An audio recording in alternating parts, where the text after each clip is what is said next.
प्रिय छात्र, आपके लिए स्वागत है।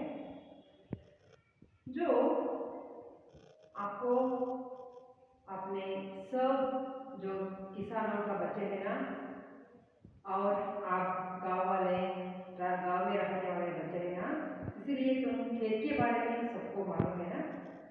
हाँ, मैं इसके बारे में कुछ 1-2-3 प्रश्न पूछती हूँ, उसको तुम उत्तर देना चाहिए। देखिए छात्र, आप जो खेत है ना, अपने खेत में जो पौधे उगने के लिए आप खेत को आसन करते हैं, उसमें जो बीज जो पौधे हैं वो जाने पर खेत हसन करने के लिए, बीज बोने के लिए हमें क्या चाहिए?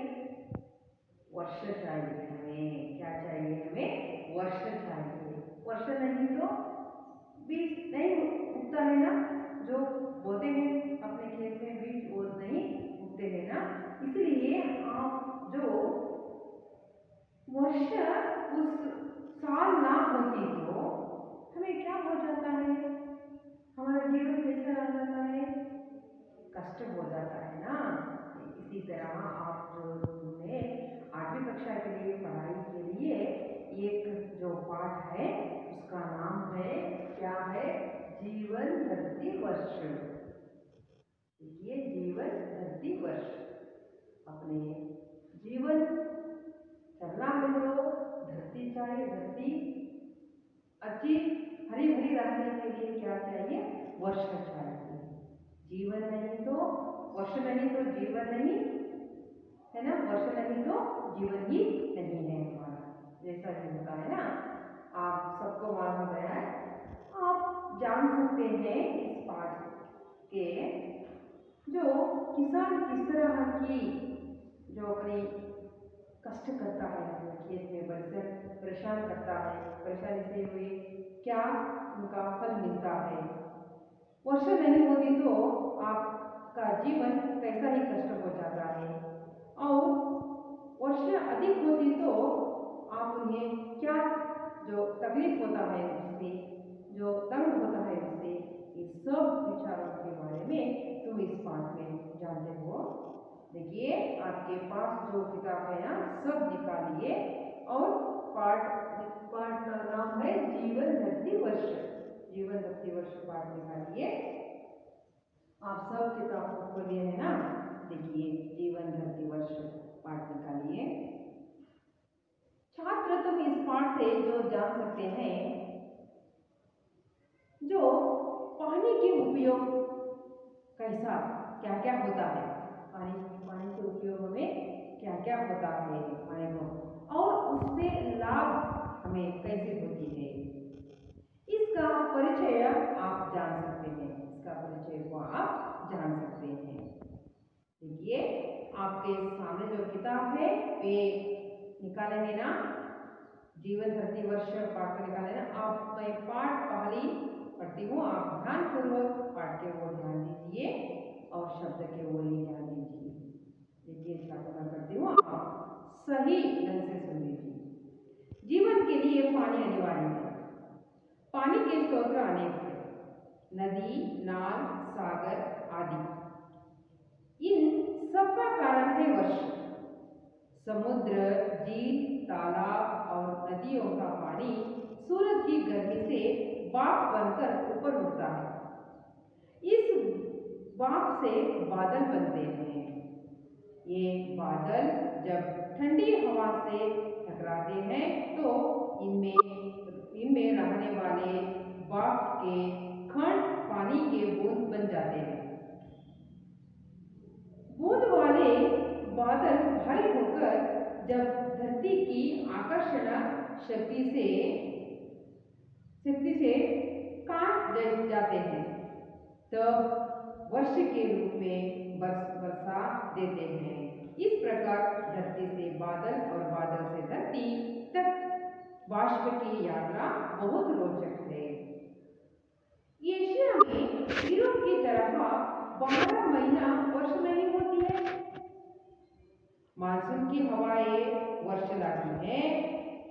सर्दी गर्मी की ऋतुओं में वर्षा आमतौर पर कम होता है। इसलिए सकते हैं।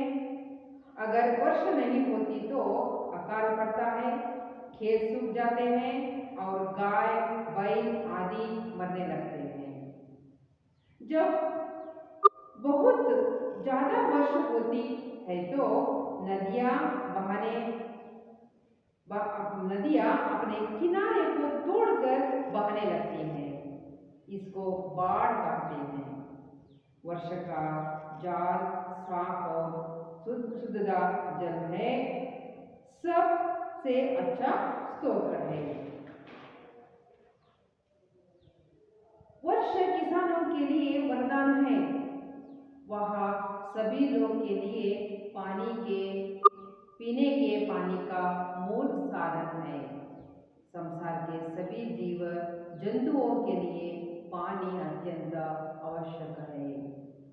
पानी के बिना कोई भी कार्य नहीं किया जा सकता। जैसे साफ सफाई, नहाना धोना, सच्चाई बुराई, इस तरह वर्ष जनजीवन के लिए अत्यंत उपयोगी है। इसलिए कहते हैं जहाँ वर्ष नहीं वहाँ जीवन नहीं। देख लीजिए ना आप, इसका अर्थ क्या होता है, बाढ़ क्या है, अकाल क्या है, वर्ष से हमें क्या क्या उपयोग होती है, इस सब का जो सविस्तार का अर्थ हमें जानने के लिए चलेंगे छात्र। मैं बता देती हूँ, आप ध्यानपूर्वक सुनिए। जीवन के लिए पानी अनिवार्य है। जीवन के लिए क्या अनिवार्य है? जीवन के लिए पानी अनिवार्य है। पानी के स्रोत नहीं, जीवन के लिए पानी अनिवार्य है ना हमको। पानी के बिना हम जी सकते हैं क्या? पर्यावरण के बिना हम जी सकते हैं क्या? पर्यावरण जो हरी भरी रहने का जो कारण क्या है? हमें रोज पीने के लिए पानी कहाँ से मिलता है? हमें नहाने के लिए, धोने के लिए पानी कहाँ से मिलता है? क्या नहीं होती तो ये सब नहीं मिलता है। वर्षा नहीं होती तो, पानी ना बरसाती तो हमें ये सब नहीं मिलता है। पीने के लिए पानी नहीं मिलता, नहाने के लिए, धोने के लिए, आप रसोई घर में खाना पकाने के लिए क्या चाहिए? पानी चाहिए। आपका घर जो साफ सुथरा करने के लिए क्या चाहिए? पानी चाहिए। पानी के बिना कुछ कार्य भी नहीं होता है ना। इसलिए जीवन के लिए पानी अनिवार्य है, अनिवार्य है। वो जरूर ना जरूर चाहिए। पानी के बिना कुछ भी काम नहीं होता। जो सुबह उठते ही, हमें बिस्तर से उठते ही क्या करते हैं? हमें अपने हाथ मुंह धोने के लिए जाते हैं। हाथ मुंह धोने के लिए क्या चाहिए? हमें पानी चाहिए। पानी नहीं होता तो हमारा जो शरीर है, हमारा मुंह है, वो क्या होता है? कुरूप हो जाता है ना। इतना ही सुंदर नहीं दिखाई देते हमें। नहाने नहीं तो, पानी से धोने नहीं तो इतने ही हम साफ सुथरा नहीं दिखाते हैं ना। इसलिए सबके लिए, आपका घर का साफ सुथरा करने के लिए, अपने आंगन में जो बहुत ही क्या होती है, गंदगी होती है, उसको निकालने के लिए, सबके लिए पानी चाहिए ना।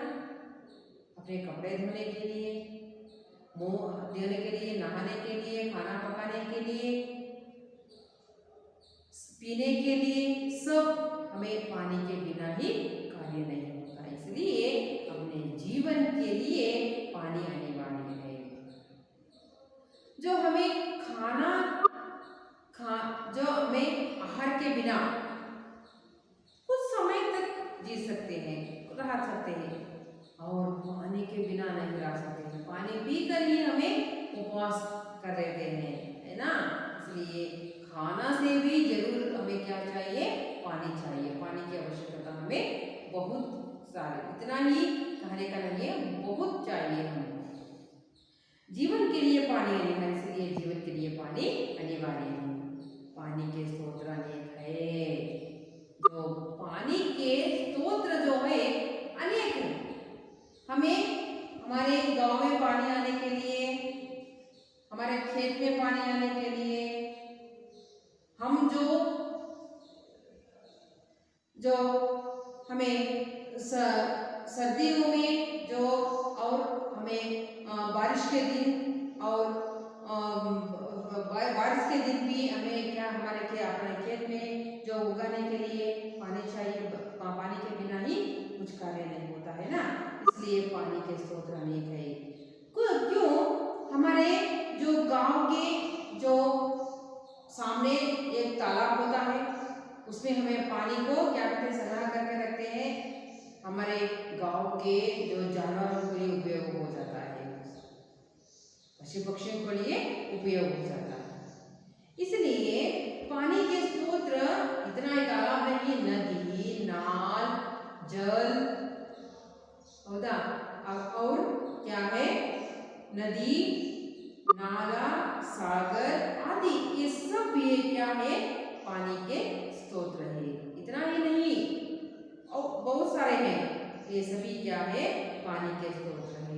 नदियों में पानी बहता है, नाल में पानी बहता है, सागर आदि जो समुद्र भी कह सकते हैं।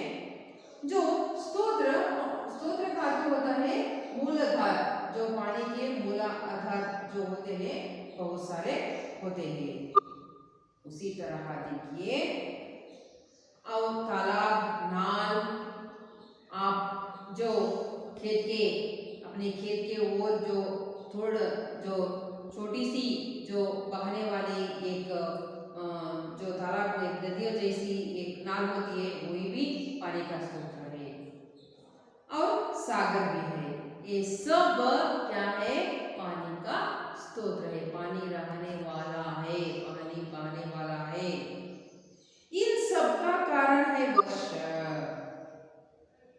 ये जो पानी जो संग्रह हुआ है, पानी जो बह रहा है, ये सबका कारण ही क्या होता है, हमें वर्षा होती है। क्यों होती है वर्षा?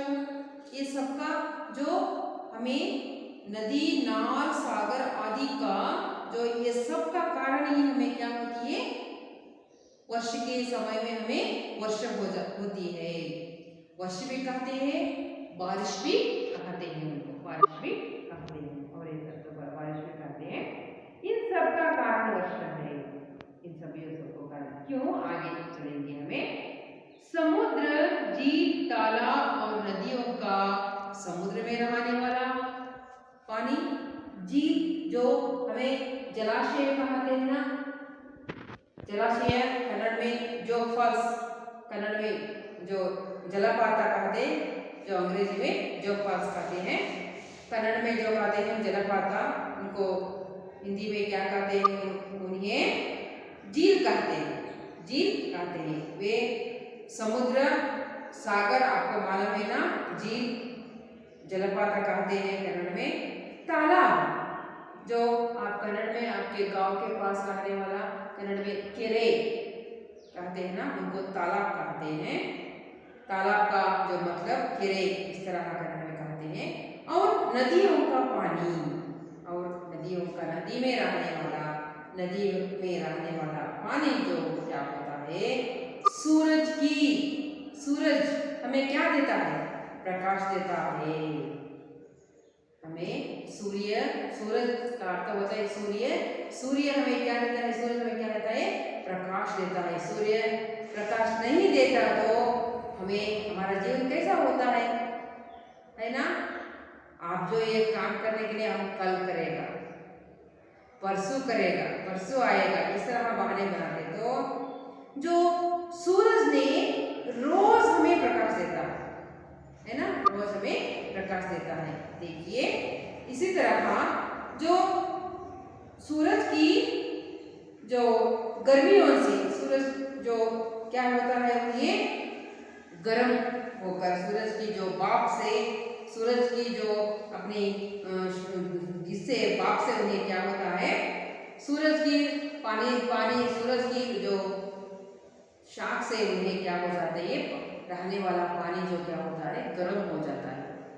आपको मालूम है, आपके रहने वाले, आपके घर में रहने वाले जो बर्तनों में पानी डालकर अपने आंगन में रख दीजिए, सूरज की किरणों से आने वाली जो क्या होता है, उससे क्या होता है, अपने बर्तन में रहने वाले पानी गर्म हो रहा है, गर्म हो जाता है। प्रकाश से, सूरज की प्रकाश से उन्हें क्या हो जाता है, गर्म हो जाता है। गर्म सूरज की गर्मी से उन्हें क्या हो जाता है, गर्म हो जाता है, सूरज की किरणों से गर्म हो जाता है।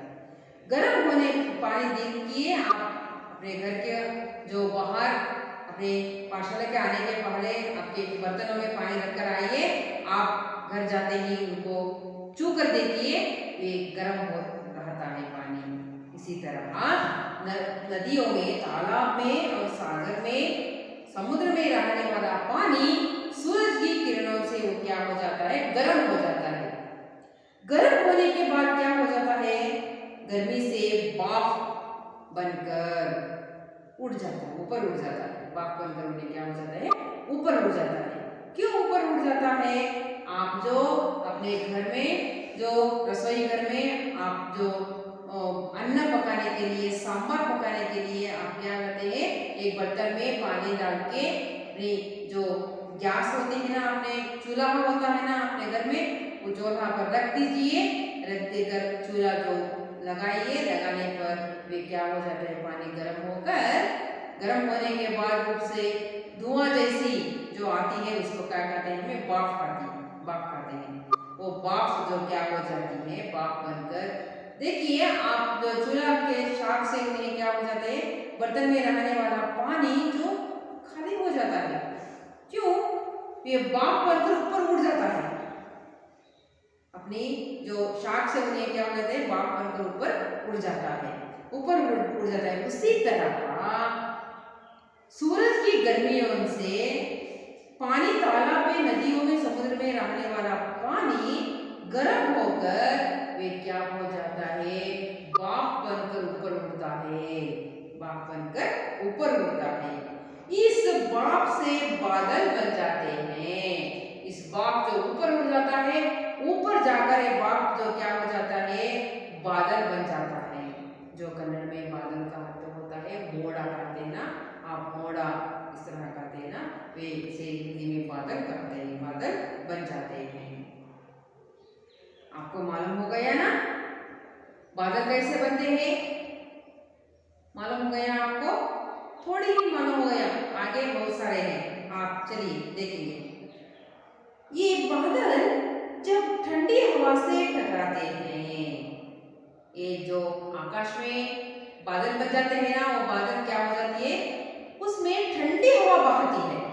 ठंडी सी हवा जो बहती है, ठंडी हवा बहने पर वे क्या हो जाते हैं, एक बादल से दूसरे बादल क्या हो जाता है, टकरा जाते हैं, एक से एक टकरा जाते हैं। इनमें रहने वाले वाष्प के कण पानी की बूंदें बन जाते हैं। वाष्प के एक एक कण कर वो क्या हो जाता है, जो बादल बने हैं वे टकराते ही वे क्या हो जाते हैं, एक वाष्प का कण जो क्या हो जाते हैं, एक बूंद जैसे, एक बूंद जैसे, बूंद जो होती है हनी, मड़े जो वर्ष करने मड़े खाते हैं, हनी का होते थे, उसे पानी के बूंद बन जाते हैं। वाष्प को पानी के बूंदे बन जाता है, खंड के पानी के बूंदे बन जाते हैं। बादल, बूंद वाले बादल, बूंद खंड होकर वो बूंद हो गए ना, वो बूंद हुए बादल और बूंद से भरा हुआ बादल जो होता है, भारी होकर क्या होता है, उन्हें भारी होता है, जो वजन भारी करता है, वजन से भारी हो जाता है। भारी होकर जब धरती में कितना, कौन सा गुण है छात्र, धरती में आकर्षक गुण है, जो हमें ऊपर फेंकने वाले सब जो चीजें क्या होती है, नीचे ही गिरती है। क्यों गिरती है? जो धरती में क्या है, गुरुत्वाकर्षण शक्ति है, जो चीजों को अपनी ओर खींचने का शक्ति है, उनमें अपनी ओर खींचने का जो आकर्षण शक्ति है, इसलिए वो भारी होने वाले बादल अपनी धरती में रहने वाले आकर्षण शक्ति से वे क्या हो जाते हैं, धरती अपनी ओर खींचती है। आकर्षण शक्ति से वे क्या होता है, खींचे जाते हैं, खींचे, उनको क्या होता है, खींच जाते हैं। तब वर्ष के रूप में, तब खींची जाती है, धरती अपनी ओर खींचती है, वो बूंदों वाले बादलों को अपनी ओर खींचती है। खींचने पर वे क्या हो जाते हैं, वर्ष बनकर हमें बरसाते हैं। वर्ष बनकर वो क्या हो जाते हैं, हमें बरसाते हैं। तो बादल वर्ष के रूप में बरसाते जाते हैं। बादल ने वर्ष के रूप में बरसाते ही जाते हैं। इसी प्रकार की जो वर्ष कैसी होती है आपको मालूम हो गया ना। देखिए, इसी प्रकार धरती से बादल, धरती से जो बाष्प ऊपर उड़कर बादल बन जाता है, और बादल से धरती, बादलों ने धरती अपनी ओर खींचती है, अपनी ओर क्या करती है, खींचती है। तब बाष्प की यात्रा बहुत रोचक है। इस बाष्प की यात्रा जो है बहुत ही रोचक है ना, आपको भी रोचक लग रहा है ना। ये कितना ऐसा क्यों होता है, आप आंखों से नहीं दिखाई देता है। तालाब में रहने वाले पानी गर्म होकर ऊपर उठता है, ये कैसा हो गया, कितना रोचक है ये। आप मन में भी प्रश्न जो उठ रहे हैं ना, अपने प्रश्न के मन में प्रश्न जो कैसे हो जाता है, कैसे विचित्र है ये। इस तरह आपको भी मालूम होगा ना। इसी तरह हमें वर्ष होती है, इनको रोचक कहते हैं। क्या कहते हैं, रोचक। इस प्रकार से बादल और धरती से बादल, बादलों से धरती तक बाष्प की यात्रा बहुत ही रोचक है। एशिया में यूरोप की तरह, जो एशिया खंड में, हमें किस खंड में रहने वाले हैं, एशिया खंड में हमें जी रहे हैं ना, इसलिए एशिया में यूरोप की तरह क्या नहीं होती, 12 महीने। एक वर्ष के लिए कितने महीने हैं, 12 महीने हैं ना, इसलिए एक 12 महीने वर्ष नहीं होती। वर्ष होती क्या नहीं, जो वर्ष के दिनों में ही हमें, उस ऋतु में ही हमें वर्ष होती है ना। इसलिए एशिया में यूरोप की तरह 12 महीना भी वर्ष नहीं होती। मानसून की हवाएं वर्ष लाती है। एशिया खंड के लिए किस हवाएं हमें जो क्या लाती है, वर्ष लाती है, मानसून की हवाएं जो बहती है, मानसून की हवा बहती है, वे अपने एशिया खंड के लिए क्या लाती है, वर्ष लाती है। वे बहने पर ही एशिया खंड में क्या हो जाता है, वर्ष हो जाती है, लाती है। सर्दी गर्मी की जो सर्दी जो करने में कहता है ಚಳಿಗಾಲ, गर्मी का अर्थ हो ಬೇಸಿಗೆ काल। देखिए, सर्दी और गर्मी और वर्ष का मಳೆಗಾಲ इस तरह कहते हैं ना। देखिए, सर्दी गर्मी की ऋतु में, जो वर्ष की ऋतु में वर्षा आती है हमें, यूरोप में वर्ष के ऋतु में भी जो पानी जो वर्ष बहती है, बरसाती है, गर्मी के ऋतु में भी वर्ष बहती है, और सर्दी के ऋतु में भी वर्ष बहती है। पर एशिया खंड में वर्ष कहाँ आती है, वर्ष की ऋतु में ही एशिया खंड में क्या बहती है, वर्ष बहती है। मालूम होगा ना आपको। एशिया खंड के लिए वर्ष कौन रहता है, मानसून की हवाएं बहने पर ही यहाँ पर वर्ष होता है, आती है। सर्दी गर्मी की ऋतु में एशिया में सर्दी जो हमें जी रहे ना, उस खंड में सर्दी और गर्मी की ऋतुओं में वर्ष आमतौर पर होती है, आमतौर पर कम होती है, आमतौर पर क्या होती है, कम होती है। आमतौर पर इसका अर्थ बताए मैं फलक पर भी लिखी, आमतौर पर साधारणतया, साधारणतया, साधारण रूप में, साधारणतया जो वर्ष के ऋतु में बाहर जो बरसाती है, वर्ष ऐसी नहीं बहती है, बरसाती है। देखिए कम, जो आमतौर पर साधारण रूप में हमें वर्ष आती है, कम आती है। इसी तरह आगे चलेंगे छात्र हमें, इसलिए लोग वर्ष ऋतु की प्रतीक्षा करते हैं। इसलिए लोगों हर दिन क्या करता है, वर्ष ऋतु कब आती है, वर्ष ऋतु कब आती है। वर्ष ऋतु आने पर ही किसान लोग क्या करते हैं, अपनी खेती को साफ करते हैं, अपने खेत में बीज बोते हैं, अपने पौधे उगाते हैं, अनाज को निकालते हैं, है ना। इसलिए लोग वर्ष की ऋतु की प्रतीक्षा करते हैं। जो लोग वर्ष ऋतु जो चली गई तो अगले वर्ष ऋतु, इस जो वर्ष है, वर्ष अच्छी तरह होने की कृपा करे भगवान, इस तरह भगवान को प्रार्थना करते हैं, है ना। आपके घर में आप सब किसानों के बच्चे हैं ना, आपको सब मालूम है ये। इसलिए लोग वर्ष की ऋतु की प्रतीक्षा करते हैं। इसलिए लोग अच्छा ही अच्छा उन्हें लगता है वर्ष की ऋतु। अगर वर्षा नहीं होती तो अकाल पड़ता है। अगर वर्षा नहीं होती तो क्या हो जाता है, अकाल पड़ जाता है। देखिए अकाल का अर्थ क्या है, अगर अकस्मात उस वर्ष, उस जो साल, उस साल में वर्षा नहीं होती तो, बारिश नहीं आती तो क्या हो जाता है।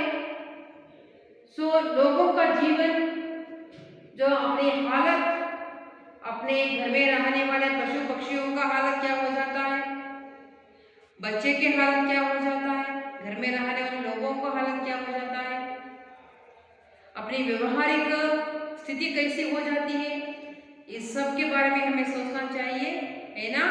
देखिए अगर वर्षा नहीं होती तो अकाल पड़ता है। उस साल जो वर्षा नहीं होती तो अकाल पड़ जाता है। अकाल का अर्थ क्या है, बरगाला, कन्नड़ में कहते हैं बरगाला। जो उस साल क्या हो जाती है, अकाल हो जाती है, बरगाला कहते हैं कन्नड़ में। आपके समझ में आ रहा है ना, अकाल पड़ जाता है, उस अकाल पड़ जाता है। अकाल पड़ने के बाद क्या होता है, सभी खेत में रहने वाले जो पानी के अंश क्या हो जाते हैं, ये सूख जाते हैं। और आप जो मानसून की हवाएं जो शुरू हुई है, अच्छी तरह जो बारिश आपको आई है, अपने खेत को साफ करके आप बीज को बो गए हैं, पैर थोड़ा ही ऊपर जो उन्हें उठा है।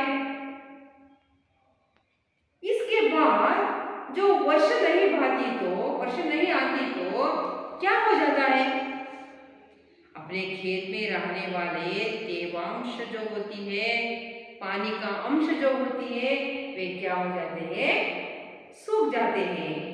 सूरज की गर्मियों से वे क्या हो जाते हैं, सूख जाते हैं। सूखने पर उस खेत में बोए गए पैरों की जो स्थिति क्या हो जाती है, वे भी सूख जाते हैं। अपने अनाज, अपने फूल होकर उन्हें अनाज जो उगने के पहले ही वे सब क्या हो जाता है, सूख जाता है। सूख जाने पर उस खेत, पूरा खेत जो क्या हो जाता है, सूखा ही दिखाता है ना आपको, सूखा ही हो जाता है, सूखा ही दिखाते हैं ना। खेत सूख जाते हैं, खेत जो पानी नहीं बरसाती तो उस अकाल पड़ता तो वे क्या हो जाते हैं, खेतें सूख जाती है। और गाय, अपने घर में पाले पाले हुए ये गाय, अपनी खेती को साफ करने के लिए बैल, आपके घर में गाय, कन्नड़ में आंकड़ों कहते हैं, बैल है तो वे क्या हो जाते हैं, उनको ये पानी, आहार, जो घास नहीं मिलती है उन्हें खाने के लिए, वे भी क्या हो जाते हैं, मर जाते हैं। अपने घर में रहने वाले पालतू जानवर से जो होते हैं वे, उनको आहार, जो पानी ना मिलने पर वे भी क्या हो जाते हैं, मरने लगते हैं, है ना। ऐसा ही स्थिति को हमें क्या कहते हैं, अकाल कहते हैं। इसी स्थिति को हमें क्या कहता है, अकाल कहते हैं। अकाल होने से इस समस्या होती तो हमें ज्यादा जो बारिश आई तो, जो कम बारिश आई तो, या बारिश उस साल नहीं आई तो हमें इस स्थिति हमें देखना पड़ता है। हमें खाने के लिए अन्न नहीं होता है, खाने के लिए चीज़ों नहीं मिलती है, पीने के लिए पानी भी नहीं मिलता है, हमें कुछ काम भी, दूसरा काम करने के लिए काम भी नहीं रहता है। इसलिए अकाल पड़ने पर लोग भी मर सकते हैं, है ना। इस सब विचारों को हमें क्या कहते हैं, अकाल कहते हैं। और ज्यादा बारिश हुई तो, वर्षा ज्यादा हुई तो क्या हो जाता है, उसी भी से समस्या हमें आती है। ज्यादा जो बारिश हुई तो भी हमें क्या होती है, समस्या होती है, कष्ट होती है। कैसे होती है देखेंगे हम आगे। जब बहुत ज्यादा वर्षा होती है, जब बहुत ज्यादा वर्षा, कितना चाहिए उतना ही वर्षा होना चाहिए हमें। जो रोज जो वर्षा होने पर जो पैर में क्या पैर क्या होती है, सड़ जाती है। और जो पर्यावरण का जो क्या हो जाता है, पर्यावरण की स्थिति क्या बिगड़ जाती है, लोग की जो जीवन भी क्या हो जाता है, बिगड़ जाता है। इतना ही नहीं, जो आप पानी के स्रोत देखे हैं ना, पानी के स्रोत कौन कौन से हैं, नदी, नाल, झील, तालाब, समुद्र, ये सभी क्या हो जाता है, उनमें बारिश आकर वे क्या हो जाते हैं, पूरा भर जाते हैं। पूरा भरने का जो उन्हें जगह नहीं तो वे क्या करते हैं, आसपास रहने वाले गांवों में क्या होते हैं, बहाने लगता है। गांवों में बहाने लगे तो घर में रहने वालों का, लोगों का जो स्थिति कैसा होगा, खेतों में जो उगे हुए पैरों की स्थिति क्या होगा, है ना। और अपने लोग रहने के लिए अपने घर में पूरा घर में ही पानी भर जाता तो उनकी चीजों की स्थिति क्या हो जाती, नन्हे बच्चों की स्थिति क्या हो जाती। ये सब के बारे में ही हमें क्या हो जाती है, समस्या आती है ना। बहुत ही कष्ट आते, बहुत ही तंग होता जाता है। हम अपने दूरदर्शन में देख रहे हैं, ज्यादा जो वर्षा होने वाले जो भाग है, उस भागों में विभाग जो हुए, उस विभाग में कितना ही कष्ट हो रहा है उनका जीवन, लोगों का। बच्चे की स्थिति क्या हो रही है, जानवरों की स्थिति क्या हो रही है, आदमियों की स्थिति क्या हो रही है, छोटे बच्चे, बड़े बच्चे और अपनी बूढ़ों की स्थिति क्या हो रही है, ये सब हमें देखे हैं ना दूरदर्शन में। इसीलिए देखिए, जब बहुत ज्यादा वर्षा होती है तो नदियां अपने किनारे को तोड़कर बहने लगती है। नदियां क्या हो जाता है, अपने किनारे का अर्थ हो जाता है तट। जो आप तालाब है, तालाब जो अपनी जो गांव के सामने एक तालाब है, तालाब के वो क्या होते हैं, किनारा तट होता है, जो ऊंचा सी तट कहते हैं ना, वे क्या हो जाते हैं, पहले किनारे किनारे को तोड़कर, अपने किनारे से तोड़कर उन्हें क्या हो जाती है, बहाने लगती है, बहाने लगती है। इसको बाढ़ कहते हैं। इसको क्या कहते हैं, हमें बाढ़ कहते हैं। मैं पहले ही बताया, आप प्रवाह, बाढ़ कन्नड़ में कहते हैं प्रवाह, जल प्रवाह कहते हैं बाढ़ को। कन्नड़ में क्या कहते हैं, जल प्रवाह कहते हैं, को बाढ़ कहते हैं। जो समझ में आया ना, मैं पहले बताना, जो बाढ़ होने पर क्या हो जाता है, उनके पर जो स्थितियाँ कैसी रहती है। बिजली नहीं रहती है उस गाँव में, किसी जो यांत्रिक यंत्र जो है वे नहीं चलती है, उनके घर में खाने के लिए, पकाने के लिए कुछ सामान भी, चीज़ों भी नहीं रहती है। ये सब का समस्या हो जाती है ना, इसलिए उनको क्या कहते हैं, बाढ़। अपने घर में रहने वाली चीजें भी बहाने लगती है, अपने घर में रहने वाले सब चीजें नहीं, वे बहा कर इधर उधर जा सकती है। ऐसा ही नहीं, जो घर में रहने वाली सब चीजें खराब हो जाती है, क्या हो जाती है, उन्हें खराब हो जाती है। खेतों में पैर खराब हो जाता है, उसका जो रहने वाला पर्यावरण भी खराब हो जाता है, जीव जंतु के लिए भी तंग हो जाता है ना। इस सब को लिए क्या कहते हैं, हमें बाढ़ कहते हैं। पेड़ जो क्या हो जाते हैं, वे भी गिर जाते हैं, अपने मकान या घर भी पड़ जाता है, सबकी समस्या होती है। इसको क्या कहते हैं, हमें बाढ़ कहते हैं। प्रवाह से, प्रवाह करने, प्रवाह, बाढ़ से होने वाली समस्याएं भी ऐसी है। हमें इसलिए हमें क्या नहीं चाहिए, कम वर्ष भी नहीं होना चाहिए, ज्यादा वर्ष भी नहीं होना चाहिए, है ना। हमें कम वर्ष भी नहीं होना चाहिए, ज्यादा वर्ष भी हमें नहीं होना चाहिए। इसलिए हमें माध्यमिक वर्ष होना चाहिए। ज्यादा वर्ष से ही हमारे जो हम उगाए गए पेड़ जो नाश हो जाती है, जनजीवन की जो स्थितियाँ बिगड़ जाती है, उनकी जनजीवन की स्थितियाँ जो बिगड़ जाती है।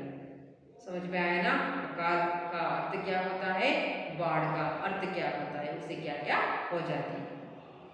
देखिए आगे चलेंगे छात्रों में।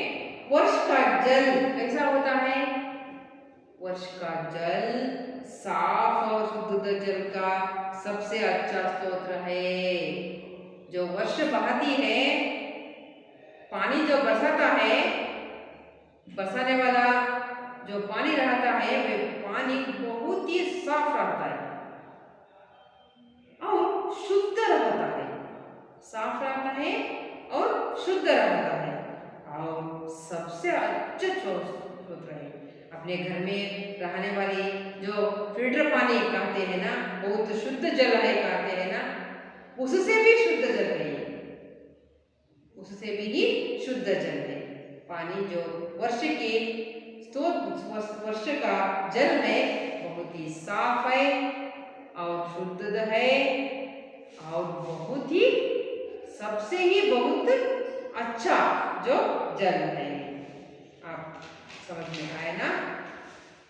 आप जो रहने वाले, आपके जो गांव में रहने वाले जो पानी जो बोर से जो अपने निकालते हैं, वो पानी से अपने हाथ मुंह धोइए और वर्ष के जल में हाथ मुंह धोइए, उससे भी तुम्हें अनुभव हो जाती है, मालूम हो जाता है कैसा होता है, तुम्हें दोनों में फर्क कैसा होता है मालूम हो जाता है।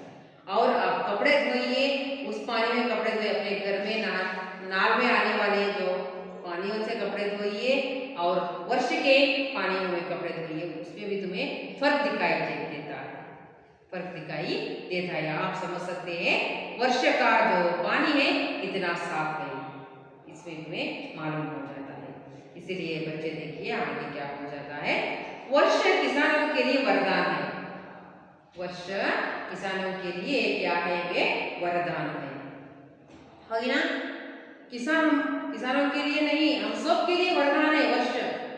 वर्ष नहीं तो हमें क्या हो जाती है, हमें पीने के लिए पानी भी ना मिलती है, क्या ना मिलती है। वर्ष किसानों के लिए वरदान है, वह सभी लोगों के लिए पीने के पानी का मूल साधन है। किसानों के लिए ये वरदान नहीं है, हम सबके लिए है। पानी के बिना हम रह सकते जी सकते हैं क्या? नहीं। उसी तरह वह सब लोगों के लिए पानी के पीने के पानी का मूल आधार है। वर्षा नहीं होती तो अंतर्जल नहीं रहती है। अंतर्जल नहीं तो हमें पानी कैसे निकालते हैं? पानी नहीं मिलता है हमें, इसलिए वर्षा से हमें वर्षा हुई तो हमें पीने के लिए पानी मिलता है, नहीं तो नहीं मिलता। संसार के सब जीव जंतु के लिए, संसार में रहने वाले, पूरा ही जगत में, विश्व में रहने वाले, पूरा ही रहने वाले लोगों को के लिए पानी की अत्यंत आवश्यक है। पानी की अत्यंत आवश्यक है ना? पानी की अत्यंत आवश्यक है ना? इसलिए पानी में एक समय में हमें खाना नहीं तो पानी ही चाहिए। इसी तरह पानी के बिना कोई भी कार्य नहीं किया जा सकता। पानी के बिना हमें कोई भी कार्य नहीं किया सकता। पानी के बिना कार्य होता है क्या? नहीं। आप जो त्योहार बनाया है अपने घरों में, आप एक शुभ कार्य करना है, अशुभ कार्य करना है, रोज नहाने के लिए, धोने के लिए, अपने बर्तन धोने के लिए, अपने कपड़े धोने के लिए, हाथ मुंह धोने के लिए, अपने घर को साफ करने के लिए, अपने जानवरों को पानी पिलाने के लिए, ये सब पकाने के लिए, आप सब के लिए हमें क्या चाहिए? पानी चाहिए, है ना? इसलिए पानी के बिना कुछ कार्य नहीं चलता। पानी के बिना कुछ कार्य भी नहीं चलता, नहीं सकता। जैसे साफ सफाई, नहाना धोना, सिंचाई बुराई, अच्छाई बुराई के लिए भी हमें पानी चाहिए। इस तरह वर्षा जनजीवन के लिए अत्यंत उपयोगी है। इसलिए वर्षा जो है जनजीवन के लिए अत्यंत क्या है? क्या है? उपयोगी है।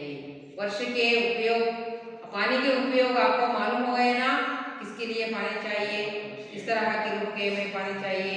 इसलिए जनजीवन के लिए अत्यंत आवश्यक है पानी। पानी जनजीवन के लिए अत्यंत आवश्यक है। मालूम हो गया ना? इसलिए और एक जो शीर्षक है इस पाठ के लिए, जहाँ वर्षा नहीं वहाँ जीवन नहीं। जहाँ वर्षा नहीं होती तो वहाँ वर्षा नहीं होती, तो वहाँ जीवन नहीं होती, कष्ट में रह जाती। मैं सब बताया है किस तरह का उपयोग हुआ है, कहाँ हुआ है, कैसा रहना, क्या क्या होता है, सब के बारे में बताया ना। इसलिए जी जहाँ वर्षा नहीं वहाँ जीवन नहीं। सच है ना? ये कहावत सच है ना? हाँ सच है। इसलिए पाठ बहुत अच्छा है ना? देखिए और एक बार जो शाम पाठ में लिखा हुआ, जो मूल शब्दों का अर्थ, मूल आधार, नाल, पानी बहाने का पतला सा मार्ग। देखिए झील, जलाशय, तालाब, पानी के कुंड भी कहते हैं, बाष्प भाग कहते हैं, आमतौर पर साधारणतया प्रतीक्षा, इंतजार करते हैं। अकाल, सूख जाते हैं। उसी तरह किनारा, तट, स्तोत्र, मूलाधार, ये सब इस पाठ में आने वाले शब्दों का अर्थ है छात्र। इसलिए आप पाठ बहुत अच्छा लगा है ना?